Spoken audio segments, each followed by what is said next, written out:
দুপুরে খেতে বসছে, তা সব আইটেম খাচ্ছেন, একটা আইটেম খাচ্ছেন।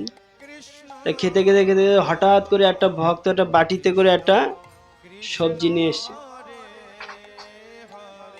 তো সবজি নিয়ে আসার ফলে তা গুরু মহারাজ বলছে, আরে তোমার এই সবজিতে কোনো শক্তি নেই। তো ও তো হতবাক হয়ে গেছে, সবজিটা যে গুরু মহারাজকে দিতে নিয়ে এসছে না।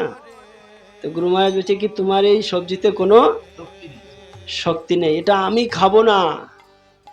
তখন বলছে, না না গুরু মহারাজ, এটা আমি আপনার জন্যই বানিয়ে। তো তখন গুরু মহারাজকে বলছে কেন, তখন আমরা জিজ্ঞাসা করছি গুরু মহারাজ কেন, এটা শক্তি নেই কোনো? বলছে, আরে এই সবজিটা ও কৃষ্ণকে দেয়নি, সেই জন্য এই সবজিতে কোনো শক্তি। তো তখন ওকে জিজ্ঞাসা করছে, তুমি এটা ভোগ লাগিয়েছো? বলছে, না, তাড়াহুড়ো করাতে ভোগ লাগাই। তবে গুরু মহারাজ বলছে, এতে কোনো শক্তি নেই, আমি ওটা খাবো।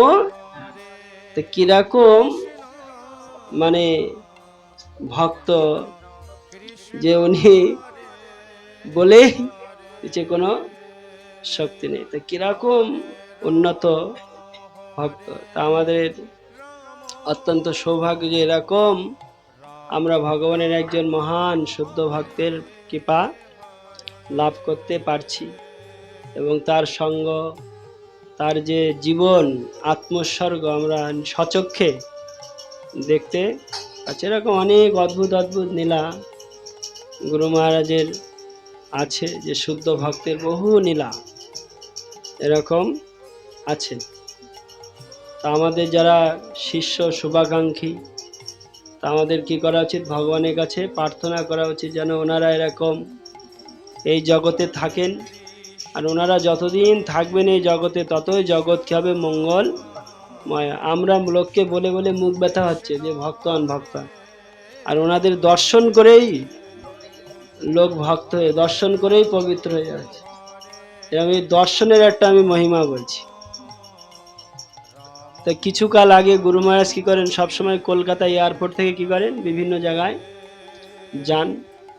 তা আমাদের একটা ভক্ত আছে, তার দিদি বাড়িতে খুব অশান্তি, খুব অশান্তি। তার দিদি চিন্তা করছে যে আর এই দেহটা রাখবো না, এই দেহটা কি করে আত্মহত্যা করব।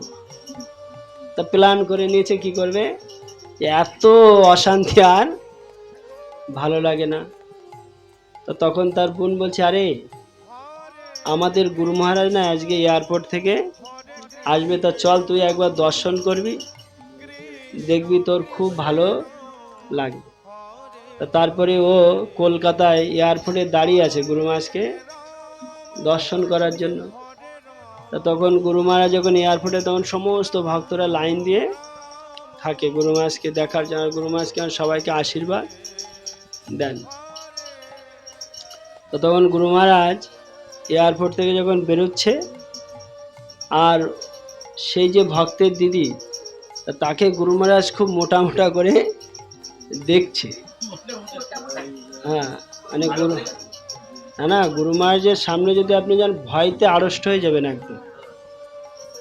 যদি একবার আপনার দিকে তাকায়, আপনার অবস্থা খুবই, যদি আপনি কখনো হয়তো সামনে পড়েননি, মানে একবার যদি আপনি দেখেন, তাহলে মনে হবে যে কি বলবো, একদম চোখগুলো একদম কাচের মতো একদম চকচক চকচক, আর যার দিকে তাকাবে তার অবস্থা খুবই মানে ভয়ঙ্কর হয়ে যাবে। কেউ আগে তো গুরু মহারাজের ধারে বাড়ি কেউ যেতে পারতো না ভয়তে। অসুস্থর আগে কেউ সামনে যেতে পারতেন না, মানে এত মানে তার প্রভাব ছিল। তো যখন তাকিয়েছেন, ও পুরো একদম হতচি হয়ে গেছে। এখনো যদি আপনার দিকে তাকায়, আপনি এমনি ভয় পেয়ে যাবেন। তো তখন ওর দিকে তাকিয়েছে, আর ও পুরা হতবাক হয়ে গেছে।